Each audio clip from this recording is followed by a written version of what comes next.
Bismillahirrahmanirrahim. My name is Abdurrahman Bir and I go for this last one at सभी जैसे हम जाते हैं टेस्ट टॉक के साथ आते हैं आज हम एक टेस्ट टॉक के साथ है जिसका टॉपिक है what name and ideas and speaker and Nabeel Qadir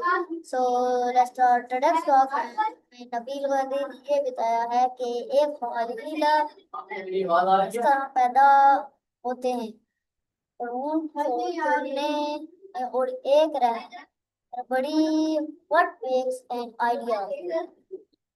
हकीकत में बदल जाते हैं ये टॉक हमें तकनीकी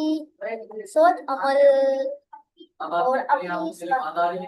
पर यकीन रखने की तरबियत देता है ये दिलचस्प और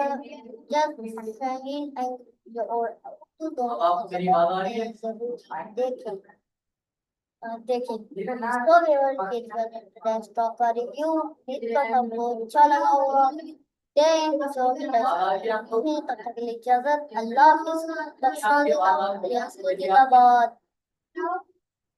हाफिज़।